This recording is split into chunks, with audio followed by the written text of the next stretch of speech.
biggest hater, I fell on my grind, but I think I needed it. Cause I stopped believing in me.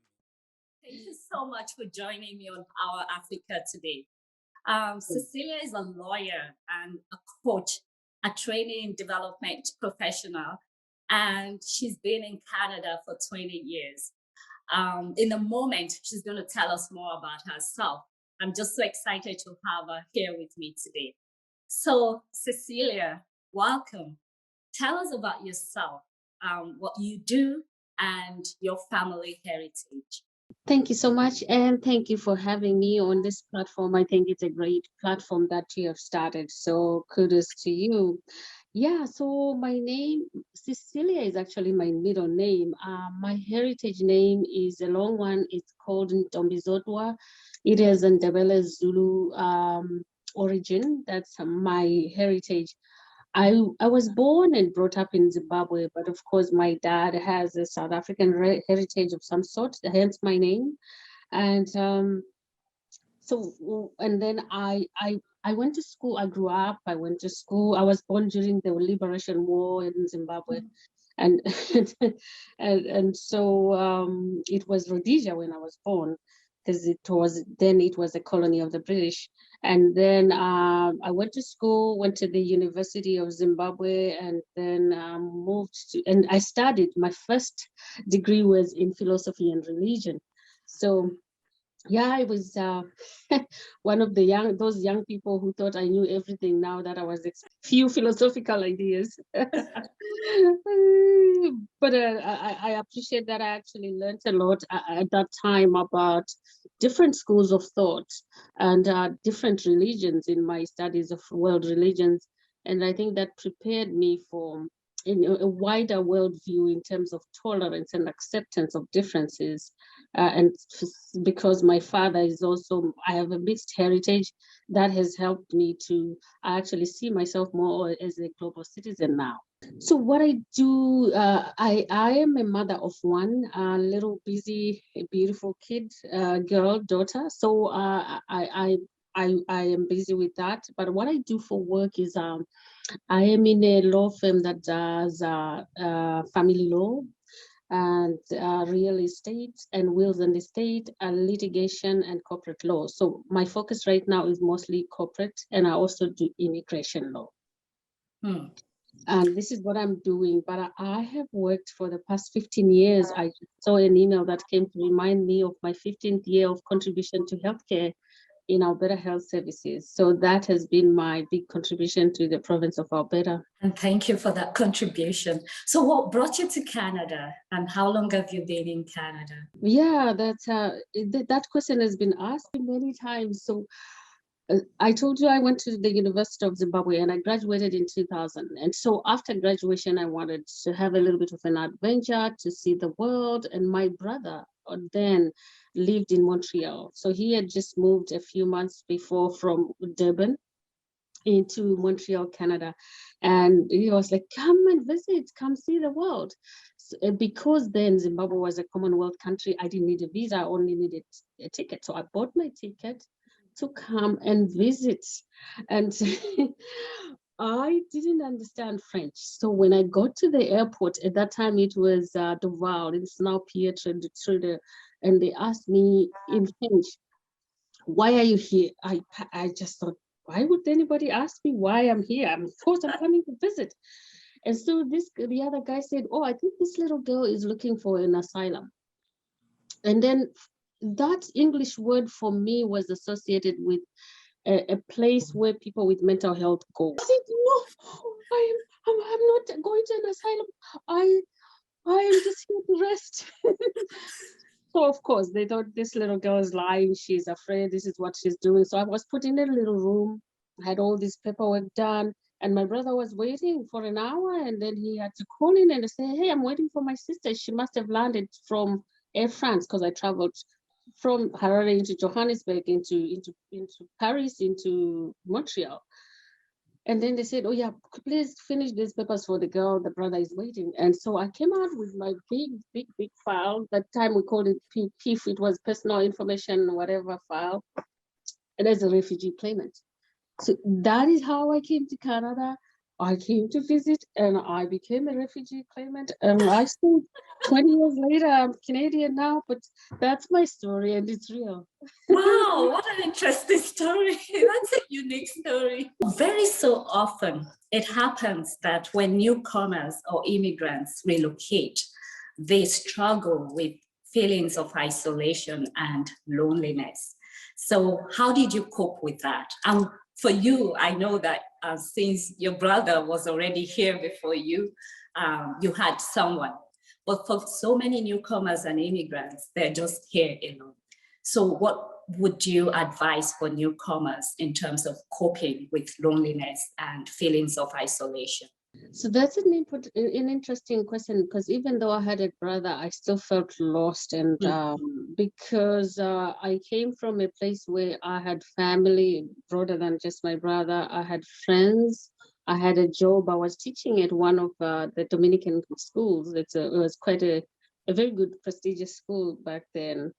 And I came to being a refugee claimant with no job and not knowing that I cannot teach without the license here. So it was a struggle. And I think part of why I ended up working in immigration was, you know, I would like people to have less struggle than I did going through their process, because I didn't know. I was just following the next appointment is on this date and all that. And I didn't understand and know. So I had my own struggles. In fact, I lost my confidence. I thought maybe I wasn't smart anymore. Maybe I wasn't beautiful anymore. A lot of things just changed. And I jokingly share with some people and say, I felt like I had fallen from grace. And the what kind of increased the challenge was the language barrier, right? So I came from an English speaking place and landed in Montreal, where all the signs were in French. The moment I opened my mouth, they would ask me, "Parle français?" And I say no, and then they would get upset and even say more things in French. And I'm thinking, I don't understand. I don't know what you're talking about. But I understood later on they were saying, if you don't speak French, why are you here, right? And so it was a struggle. It pushed me out of Montreal after 9 months of living there, and I landed in Alberta, Canmore. Because then I was looking for where I can struggle with other things but still be able to communicate with the language. So that was it's a struggle, and I don't think that I would say it's akin to just coming to Canada. I think when anybody moves to any country, it is a struggle initially. And so it's a lot of people lose hope in that initial stage to say, okay, I don't think I'll be able to go back to the life that I wanted. I am a natural fighter. I like to do what pleases me. So I was like, no, I would want to find that Cecilia that I knew, vibrant, energetic, beautiful, intelligent, and the use of language too being different, right? So I was brought up by the British to use the word intelligent, and here they say smart. And for me, smart was, oh, you have good clothes. So the language is different, the nuances. Like the first day when I landed at Duval, I was asked, so I was hungry because I couldn't order food in France. I was a little scared to miss my flight. It was my first time to fly too. So so when I was at the airport, I said, let me grab something to eat. And grab is not a word we use in English either. So I went to order something at Burger King. I never forget that. So I ordered something and the guy asked me, is it to stay or to go? I had never heard of that. I thought, so I say to him, to go where? Because the British taught us it's a takeaway, right? So I'm like, why is he asking me to go? So besides the official language, there's always this slang and, language that's akin to a culture or a population that you are not aware of. So that's another struggle that newcomers face. I had a similar experience. My second day in Canada, I went to Tim Hortons and I wanted coffee. And the lady was like, double, double, triple, triple. I'm like, can I just have a regular coffee? Because I didn't know what she was talking about. I'm like, what's double? What's triple? Like, can I just have a regular coffee with milk and sugar, please? And I think the lady was surprised by that because they just assume that you should know what double means. Of course, of course. You're new to a system. So you made a significant statement about language barriers there. How then do you think that newcomers to Canada can be better supported with all of the barriers and challenges, cultural changes, cultural shocks? How do you think newcomers can be better supported? And as you answer that question, tell us what you do in terms of the immigration program. So there's two things that are related to your question. The first one is in terms of supporting newcomers. I'm actually a board member in the local immigrant partnership. This is a program that's run by the federal government in conjunction with the cities, the municipalities. And so they form a local immigrant partnership group that helps newcomers to settle better. So I'm a board member of that group here in Canada. So I'm not in Canada, in Grand Prairie, I mean. So what we do in that, we kind of have done a few surveys to ask the immigrants, what are the things that you get challenged with? And we have come up with some themes. So the themes run through healthcare, to housing, to employment, to the language issues, to culture, right? In terms of where to get the food that they're used to and things like that. And so we formulated different subcommittees that are working on this, and I'm in the health subcommittee. And so what we have done is that committee, I think some of the things we are celebrating as successes is that we have created a language center here, a testing center, because in Grand Prairie is 450 kilometers from Edmonton. That's our closest city where people could go write the English test. And so bringing it here locally with a local, in conjunction with a local college, was one of the things we have done to help newcomers. So, and then in terms of employment and housing, the Grand Prairie City is also working on affordable housing, because this is a city where there is the disparities of those who work in the oil fields during boom, they make a lot of money, and some of those who don't. And then as an immigrant and a newcomer, you are kind of lost there because you are just starting.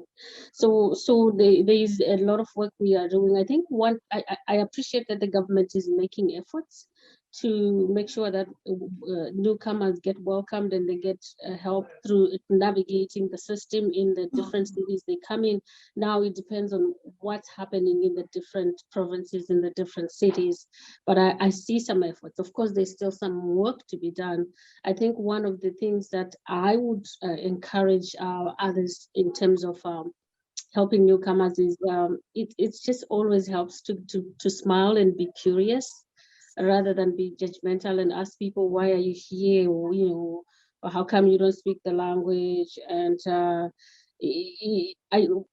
from an immigration perspective, so that's the second part of how I'm going to answer your question. As an immigration lawyer, I've studied immigration for the past 10 years here in Canada, and realized that this country is actually built on immigration, right?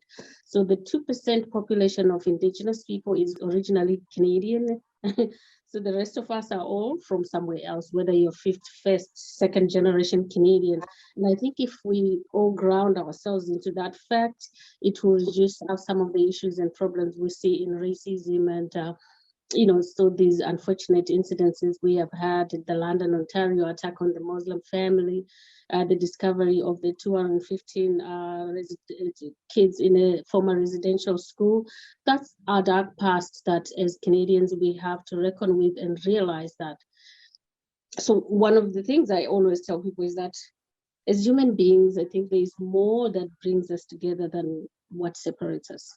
So I'm not a scientist, that's why I became a lawyer, but the simple biology that I did in school tells me that we all have red and white blood cells, nothing less, nothing more. that's what our humanity is about. We all need to breathe fresh oxygen. We have the same basic needs. So the artificial differences of skin color, of hair texture, these are things that shouldn't separate us. I think as a Canadian community, we still have a long way to go to bring that acceptance. So in the work that I do, I have clients from all over the world that we help through immigration. I think one of the things I've struggled with is that in the work we do, we kind of encourage people, this is a great country, I have experienced this.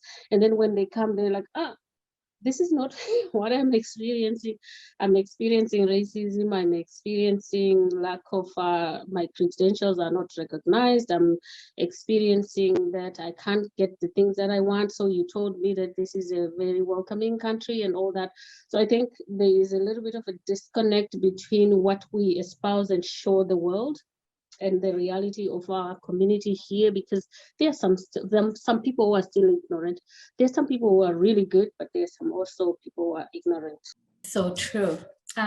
Well spoken. Thank you for highlighting that. It is for those reasons that I started Our Africa. Like you said, we're all connected one way or the other. And often people fear what they don't know and attack what they don't understand. Yeah. And one of the things you said that I like initially when you were talking was you said, for immigrants, it gets better, right? After a while. And that's been my experience as well. It gets better. The first 5 years, actually, they're the most critical and the most difficult. Then after that, you start to build your network. You have friends, you become a known entity. People know you as opposed to nobody knows you here. Yeah. So yeah. What do you like about living in Canada? There are quite a number of things that I like about living in this country. For one, and I always tell my clients this, we as Canadians, we pride of ourselves of the gift of the big geography, right? Canada is the second biggest country in the world in terms of geography after Russia. So we have all these beautiful terrains, the Canadian Rockies, surrounded by the Pacific and the other oceans around us. We have the most fresh water. We have we have a big geography for 36 million people, right? So that's one thing. And the second thing is that I like that we have a very strong banking system that has been backed by a very strong economy for a long time. Even though the oil prices can go up and down, I think that as a country we are one of the G7, and also because my master's degree is in political science, so I do look at political things, and Canada has a reputation of being a peacemaker. It's been, like I think Brian Maroney and somebody else have kind of propagated the idea of human security, peace building, that, as a world, we need to come together and be more peaceful than aggressive on the whole. So on the whole, while we talk about some ignorant people and all that, so when I compare, other countries, for example, I think that Canadians, I don't walk around except the sad incident of the Muslim family that was run down. But I don't normally walk around thinking, oh my God, I'm Black, I'm going to be short, or the police are just going to stop me now. It's there, but it's not as pronounced as in other countries. So those are some of I enjoy the peace, I enjoy the security. I've sometimes forgotten to lock my car or my house, or I drop money and people say, excuse me, I'm here, man. Which was, for me, I'm like, wow, people are that good. So there are many things that I actually appreciate and enjoy about this country and being Canadian. So I think it is for a long time, I feel that there is some kind of invisibility that goes with being Black. And this became a little more pronounced last year with George Floyd's death. I found some big organizations shuffling their feet, not wanting to issue out a statement. And I also found some organizations that are really, on the surface, they put up statements so that they just keep their image. And so as a Black person, it was a very interesting thing to watch. And I know my struggles when I became a manager in an organization I worked for. I had one person who quit because they didn't want to report to a Black girl. And what was interesting in that too was that this person was indigenous. So then I'm like, very interesting that they were oppressed. I was oppressed. Instead of us coming together, we actually have our own kind of discrimination among ourselves. And then, of course, I also had somebody who gave me a hard time because they were male, they were white, and they could not see themselves reporting to a Black person.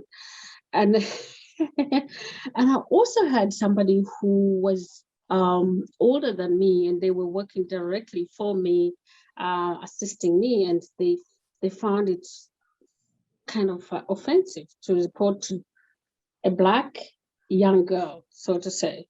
So I know all these different categories. yes. So, and I was like, actually, I have a lot of things that work against me. I am an immigrant. I am a woman. I am Black. So I am bottom of the pile in some way, right? So those were some of the struggles that I felt. And I felt in my circles where I sat as leadership, I would say some things and they will be taken as nothing. A white person would say something and people would be like, great idea. So at first I used to just in myself feel, oh, but I said this before and nobody, until I learned to fight for myself. And I would say when that happened, I started saying, on March 26th, I said this very point, the same point, and you guys didn't say anything. So when I started to stand for myself, when it made sense, I realized that they started to recognize me and to give me the credit that was mine. But we shouldn't have to fight. We shouldn't have to work too hard to be recognized. We should just be recognized like anybody else. I have so far, when I was trying to think about what do I want to do when I grow up in terms of changing jobs, I don't know how many resumes I sent to different places. And I'm not one who likes to toot my horn about I got this education. I know that as a human being, there's more to life. It's an important component. I worked hard, I paid for it. That's true. But it's just people don't, they see this strange last name and they already disqualify you. So and it's really, my experience has been that it is a tough space to be. One needs to really have very broad shoulders, and I see that with the leader of the Green Party right now. She's going through a tough time. I don't know the, kind of the details. And as a lawyer, I always become careful in what I say. I'm only making general comments here, but I see that she's also struggling because she's a Black woman. And people don't want to give some of the credits that she has in terms of as a leader, right? So because I went exactly through the same things that she's going through, where people say, I don't appreciate your leadership style. I'm like, what do you mean? And I know I would have gone over and above and beyond. And even now as a lawyer, there's some clients who come and say, is there another lawyer that can? Oh, that's me. Unfortunately, you have to work with me. And so one lady was very rude on the phone. She actually put the phone down. And then I went to one of the partners and said, I don't think I want to represent this client, because if she doesn't trust me, if she doesn't respect me, there is no need for me to do that. And the partner was like, you are going to represent this woman. At first I was like, what? But then I thought, okay, it's my opportunity to educate this person, like bring awareness, right? So I said to them when they came, I understand you had some reservations, and we want to talk about that today, so that if it doesn't really work, we're gonna you are free to find a different lawyer. And then of course, they apologized, but I said to them, so I might be young or Black or inexperienced, whatever your reservations are, but at least you should at least give me a chance before. Yeah. And now I am on their 5th file, and they are happy with my services. I'm so glad to hear that. Yes. Because I they like have what you said about giving you a chance, at least, give you a chance. So what advice then do you have for other Black people in Canada? in Canada. So I think the advice is two-pronged. So one of the things we need to do for ourselves as Black people is work on ourselves, because we also have some limiting beliefs because of our experience of what has been imposed on us. People in strategic conversations is what we need to do, and that's what I do because I also work in the diversity, equity, and inclusion space. And help people to have those very difficult conversations that people don't want to have. So I have those. 'Cause in my community, I'm in I'm a board of directors for three different entities, and so in my capacity, I normally represent for I'm the only woman, Black, or whatever they want to call me. But I've always challenged people gently to say, okay, because somebody said something like, "Oh, you must be lucky that you are in Canada, not in the US." And I said, oh, let's talk a little bit more about that. They, at least in the Americans, they don't like you. But in Canada, the racism is like dying 1,000 Subtle. because it's very subtle. And so, Yeah. and so it's much more difficult to deal with, right? So engaging in those conversations will be helpful. And then the last thing that I want to say about Black people is that I am a Black person from Africa. I think that Canada has they talk about Black. When I see them highlight Black people, it's a Caribbean Black or an African American Black, and I actually went to Google and look for things about Black Africa. So we still need to see African people being upheld and respected, because the United Nations declared a decade of honoring people of African descent. I think it's going to be 10 years in 2024 for that decade. So I would like to see Black people and Black African people in key positions in different places as well. And because they say, oh, Michelle Jean, of course, great that she's a woman, she's from Haiti, she was the governor, I'm happy. But I also want to see some African people, because we have contributed to this country too.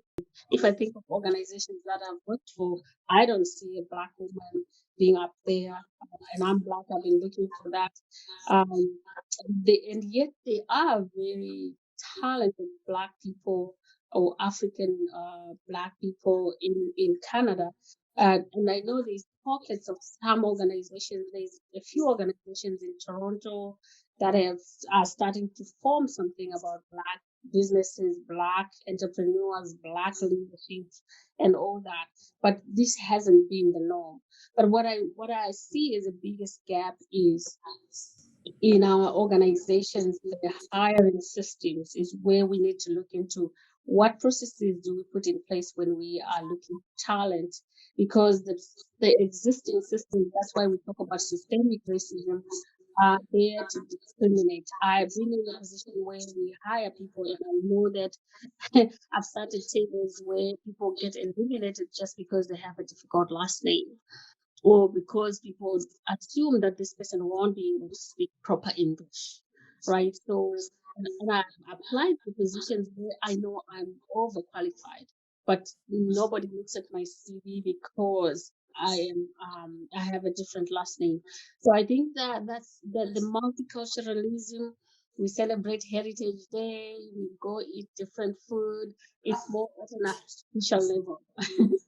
What do you do for self-care? That's a very good question. I love traveling, so COVID was me hard because I haven't traveled for the past year and a half. I'm one who usually is out and about.